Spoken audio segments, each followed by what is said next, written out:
Sa simple pagtulong mo, mayroong buhay na naisasalba, mayroong pamilyang umaangat.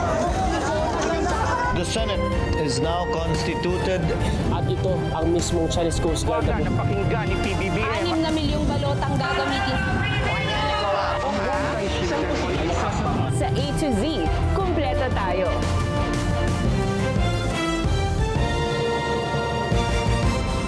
Luzon, Visayas, Mindanao at buong mundo. Ngayon ay Martes, August 5, 2025. Ako si Barbie Mulak at ito ang Balitang A to Z.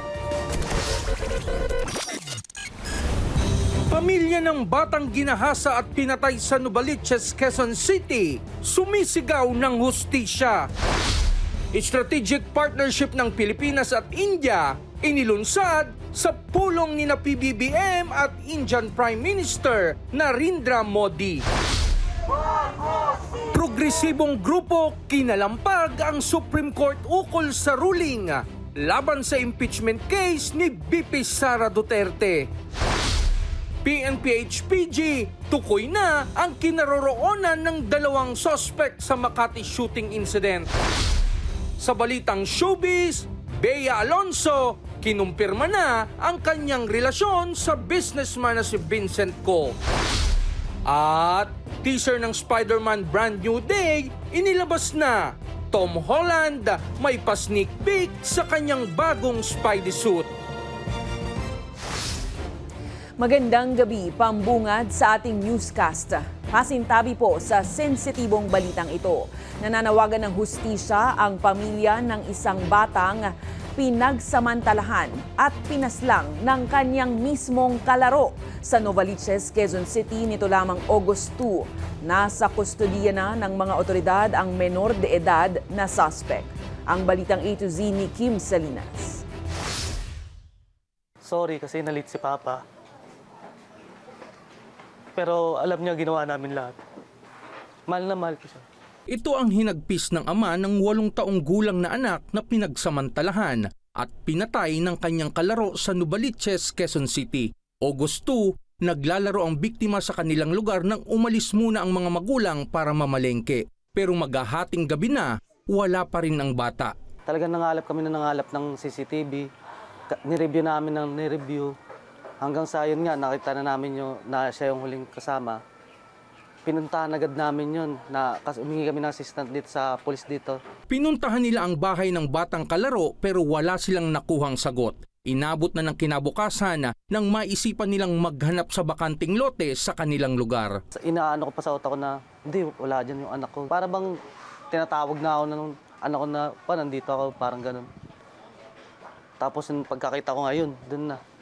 Parang bigla na lang sabog na Dito na nagsisisigaw ang ama ng biktima sa malagim na sinapit ng bata. Nasa kustodiya na ng mga otoridad ang minor de edad na suspect na agad na isinailalim sa investigasyon ng Quezon City Police District at na-inquest na rin sa kasong rape with homicide. Doon sa initial investigation po nila, nabanggit daw po ng bata na mahilig siyang manood ng porn sa cellphone niya. Na-turn over na po siya kagabi sa Molave po. Doon po kung saan yung mga children in conflict with the law ay inilalagay pansamantala. Ibinahagi ng QCPD ang resulta ng autopsy sa biktima. According po sa result ng forensic examination, strangulation po yung cause of death ng bata. Paalala ng mga otoridad sa mga magulang at mga anak. Ugaliin nating magpaalam sa ating mga magulang kung saan man tayo pupunta. Ipaalam natin sa kanila kung sino yung mga kalaro. At sa mga magulang naman po, ingatan natin yung ating mga anak at ugaliing pagsabihan na mag-ingat. Sa pahayag ng Quezon City Local Government, mariin itong kinukundina ang karumal-dumal na krimen. Sa ngayon, hinihintay na lamang dumating ang mga labi ng biktima mula sa tanggapan ng PNP Forensic Group para mabigyan ng maayos na burol. Para sa Balitang A to Z, Kim Salinas. Tinamaan ng kidlat ang catenary wire ng Antipolo Station ng LRT2 kaninang hapon matapos ang malakas na pag-uulan. Sa CCTV camera ng LRTA, nai-record ang pagkidlat sa catenary wire na siyang nagsusupply ng kuryente sa tren. Agad rin namang nagkumpuni ang nasirang linya at nagbalik sa full operation ang naturang train line.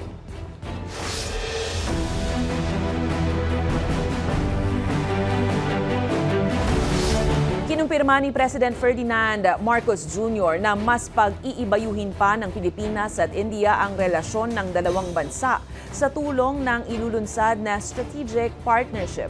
Kasunod yan ang pag-arangkada ng 5 araw na state visit ni PBBM sa bansang India, ang bansang pumapang-apat sa may pinakamalaking ekonomiya sa mundo. Ayon sa Pangulo, nakatakda niya namang makasama bukas araw ng Miyerkules si Indian Prime Minister Narendra Modi sa isang bilateral agreement signing. Layon anya ng naturang kasunduang palakasin ng kooperasyon ng dalawang bansa sa larangan ng depensa, kalakalan, kalusugan at maging turismo.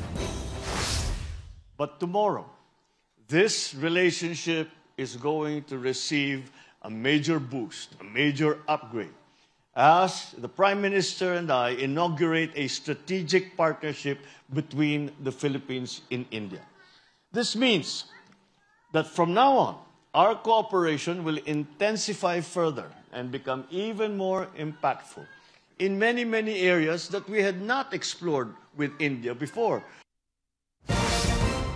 Nakahanda ang Administrasyong Marcos Jr. na kasuhan ng mga kontraktor na sangkot sa mga palpak na flood control projects maging ang mga opisyal na may kickback umano sa pondo nito. Tinawag na notorious o kilabot ni Pangulong Ferdinand Marcos Jr. ang mga opisyal na sangkot sa korupsyon. Walang pinangalanan si PBBM sa kanyang vlog pero matagal na anyang gawain ito ng mga ito ang kumamal ng kickback. Pagdidiin pa ng Pangulo, mananagot ang mga opisyal na mapatutunayang korap at palpak ang serbisyong publiko kahit pa ang sarili niyang mga kaalyado. Tukoy na rin ng pamahalaan ang listahan ng mga kontraktor na nasa likod ng mga palpak na flood control projects. Gayunpaman nilinaw ni Marcos na ang ikakasang audit ng kanyang administrasyon sa mga flood control projects ay hindi pangungunahan ng DPWH. Nabisto at naharang ng mga otoridad ang tangkang pagpupuslit ng tinatayang 25.3 million na halaga ng ketamine sa loob ng Clark Free Port Zone sa Pampanga noong July 30. Ayon kay Central Luzon Provincial Police Office Chief Police Brigadier General Rogelio Peñones, tinatayang lagpas 5 kilo ng naturang illegal na party drugs ang nasabat sa operasyon mag-aalas 12 ng tanghali. Dagdag ng kapulisan, target ng mga otoridad na masabat ang kahina-hinalang parcel na idineklarang data cable roll na nanggaling pa ng Lier, Belgium. Nakakonsign ang parcel sa isang residente ng Montalban, Rizal. Walang nadakip na sindikato sa operasyon pero giit ng pulisya, nakatakda pa rin silang magsampa ng reklamo dahil sa paglabag sa Comprehensive Dangerous Drugs Act of 2002.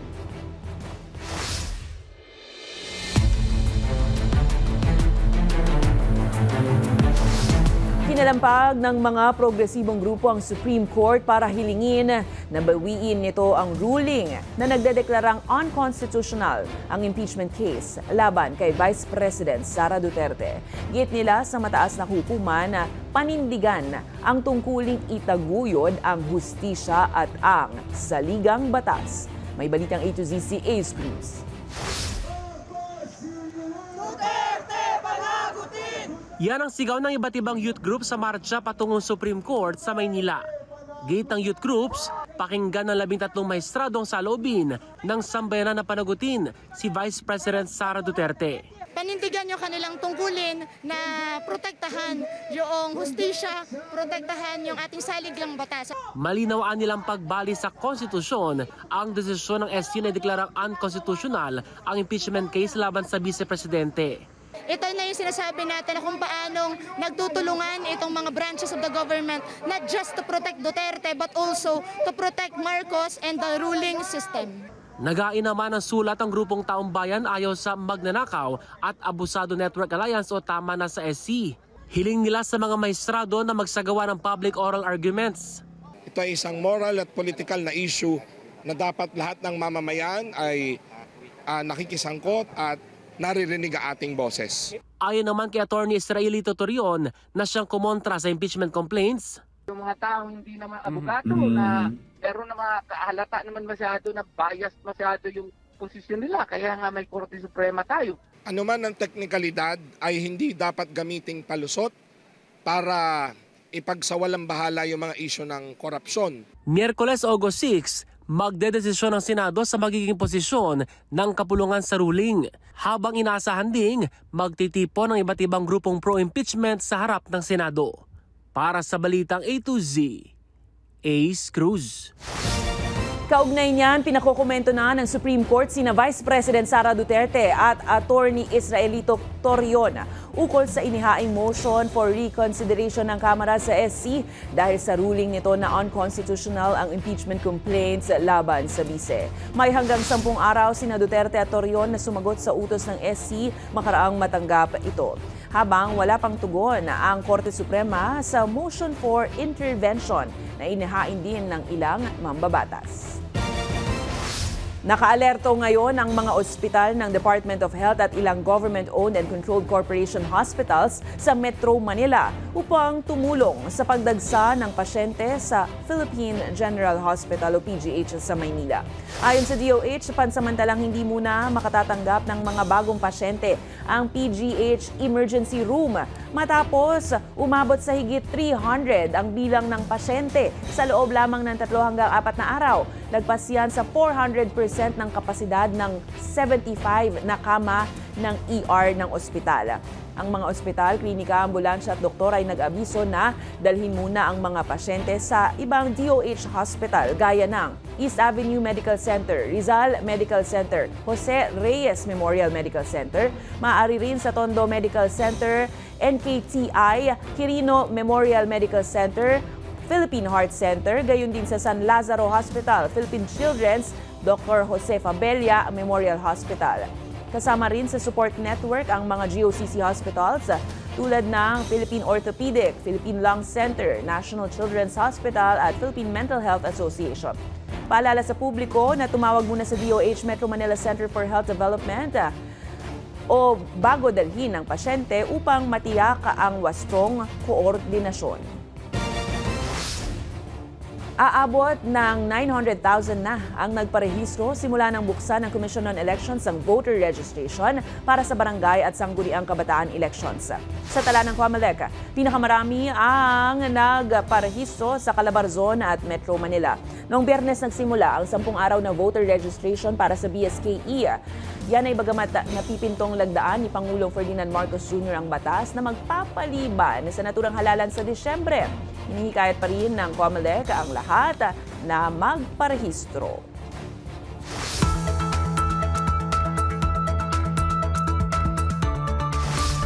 Patuloy na binabantayan ng PAGASA ang low-pressure area sa loob ng Philippine Area of Responsibility. Huling namata ng LPA sa silangan ng Virac, Catanduanes. Ramdam ang throw o yung buntot ng LPA sa Bicol Region, Quezon, Northern Samar at Eastern Samar, habang nakaapekto naman sa Mindanao at western section ng Southern Luzon at Visayas ang habagat.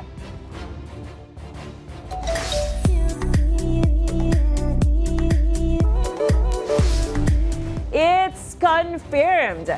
In a relationship na muli ang aktres na si Bea Alonzo, this time sa businessman na si Vincent Co. Pag-amin ng aktres, obvious naman na daw na sila'y in a relationship na at masaya siya sa itinatakbo ng kanilang relasyon. Hindi naman na nagbahagi pa ng ibang detalye si Bea at anya, mas pinipili nilang gawing pribado ang detalye ng kanilang pagmamahalan. Naging maingay nga ang espekulasyon na dating na ang dalawang personalidad nang ilang beses silang nakitang magkasama sa mga event. Matatandaan ding naging usap-usapan ng love life ni Bea, lalo pa noong hindi na natuloy pa ang kasalsanan nila ng aktor na si Dominic Roque matapos ang kanilang engagement July 2023. Well, congrats to the new couple! Susunod, ekonomista sang-ayon sa rekomendasyon ng DA na itigil na muna ang importasyon ng bigas at may mungkahi na itaas ang taripa nito. At teaser ng Spider-Man Brand New Day, inilabas na Tom Holland may pa-sneak peek sa kanyang bagong Spidey suit. Abangan ang kumpletong ulat sa pagbabalik ng Balitang A to Z.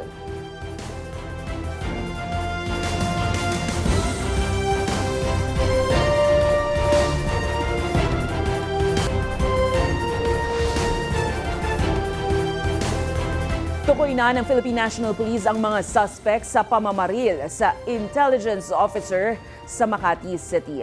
Base sa report, nagtamo ng 8 tama ang biktima sa kanyang tiyan at balikat. Kinuha rin ng mga suspect ang kwintas, cellphone, service firearm at wallet ng biktima. Habang may isa pang secure naman ang sugatan sa insidente. Ito pong senaryo po na ito, ay preparation po niya para kitain sana yung ating pong isang confidential agent para po sa kanyang kinahawakan po ng case operational plan. Kaso nga po hindi nangyari na ito'y mapuntahan niya, gayong ito po ang sinapit po ng ating pong kasamahan.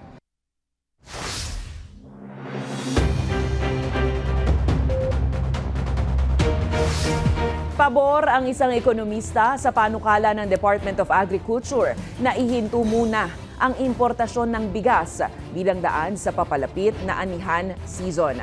Ipinapanawagan din nila ang pagtataas ng taripa sa imported rice para hindi madehado ang local farmers. Ang balitang A to Z ni Naomi Almohano.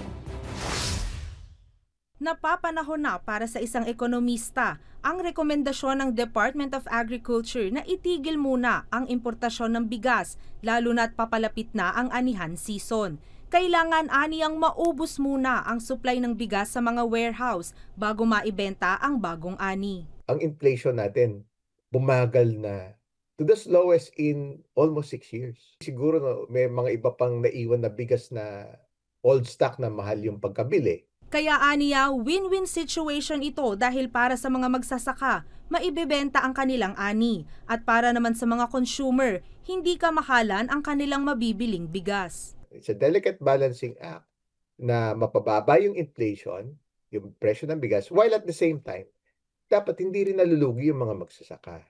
Kaya ang panawagan niya at ng Samahang Industriya ng Agrikultura o SINAG, itaas ang taripa ng mga imported na bigas mula sa 15% patungong 25% sa unang bugso at matapos ang 3 buwan ay itaas naman sa 35%.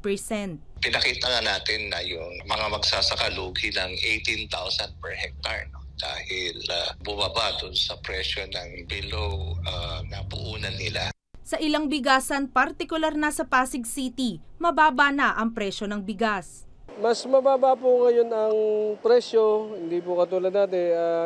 Nakikita nyo po, meron ng 35, meron ng 40, kasi dati puro line of 5 po eh. Mas maganda yung bintahan po ng bigas na yan.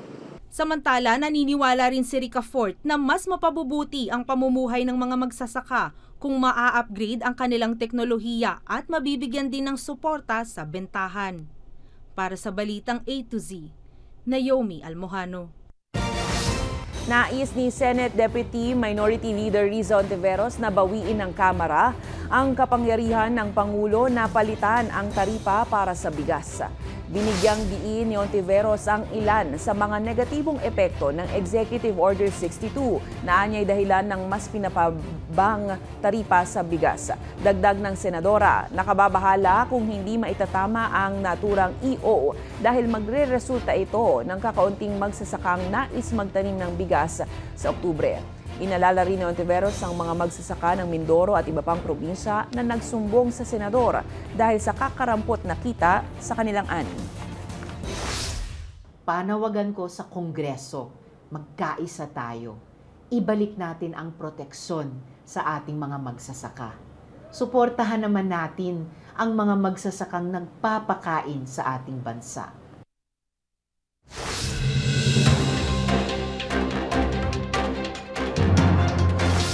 Nilagdaan na ni Pangulong Marcos ang Republic Act No. 12231 o ang Government Optimization Act na naglalayong gawing mas epesyente at simple ang paghahatid ng serbisyo ng gobyerno sa publiko. Layon ng batas na mabawasan ang kinakailangan dokumento para mas mapabilis ang pag-aasikaso.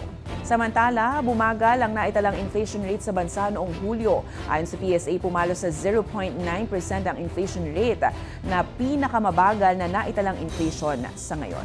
Ayon sa ahensya, ang dahilan ng pagbagal ay bunsod ng mas mabagal rin na pagtaas ng presyo ng pagkain at non-alcoholic beverages, gayon din ng utility costs.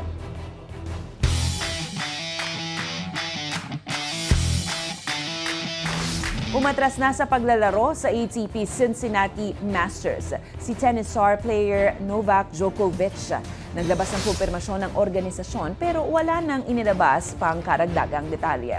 Kinumpirma naman na maglalaro sa nasabing patimpalak si Jannik Sinner at iba pang kilala sa industriya. Magugunitang nakasungkit ng 24 Grand Slam single titles si Djokovic simula nang maglaro sa Cincinnati noong 2005.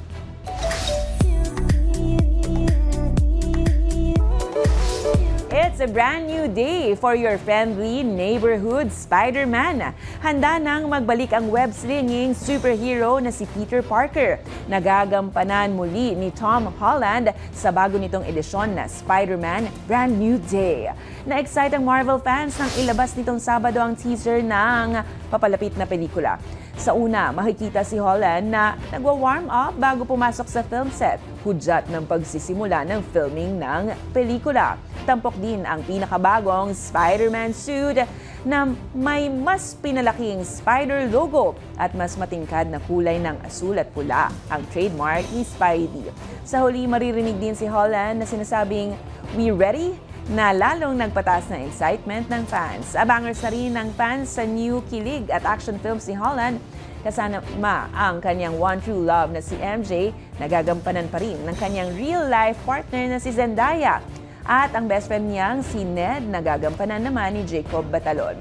Nakatakdang ipalabas ang pelikula sa July 31, 2026.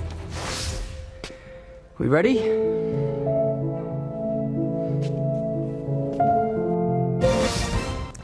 Sa aming pagbabalik, trending na balita, kilalanin si Mr. Beast na pumalo lang naman sa 400 million ang YouTube subscribers. Manatiling nakatuto, kayo ay nanonood ng Balitang A to Z.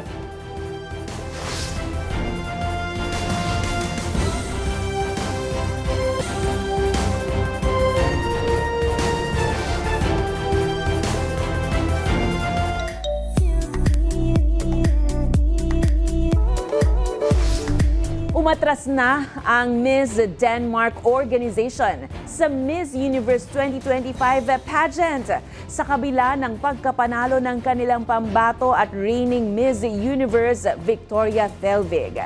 Hindi nagbigay ng paliwanag ang organisasyon sa hakbang at sa halip sa isang pahayag ay sinabing mas pipiliin nila ang ibang gawain sa ngayon. Ang pag-atras ng Miss Denmark organization ay panibagong dagok sa kontrobersyal na pamamalakad ng Miss Universe organization sa ilalim ng kanilang bagong CEO at co-owner na si Anne Jakra Jutati.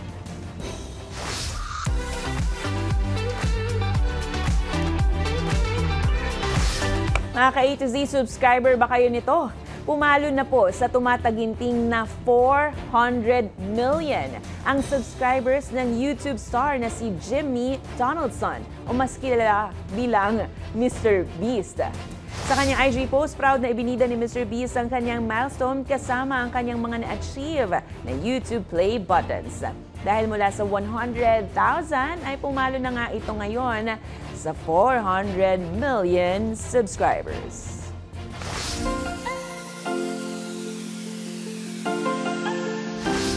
Sino ba sa atin ang ayaw sa promo o kaya ilang freebies?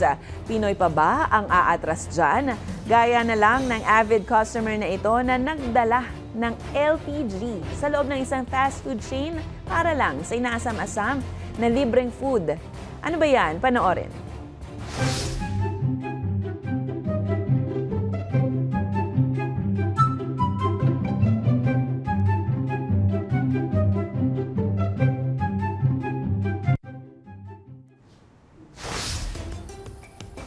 Kung kayo ay may kwentong kakaiba, mga kwento ng pag-ibig o storya ng inspirasyon at pag-asa, maritong ibahagi. Sumali sa ating Facebook group na Balitang A to Z, panoorin ang replay ng ating programa at sundan ang ating social media pages, hanapin ng Balitang A to Z.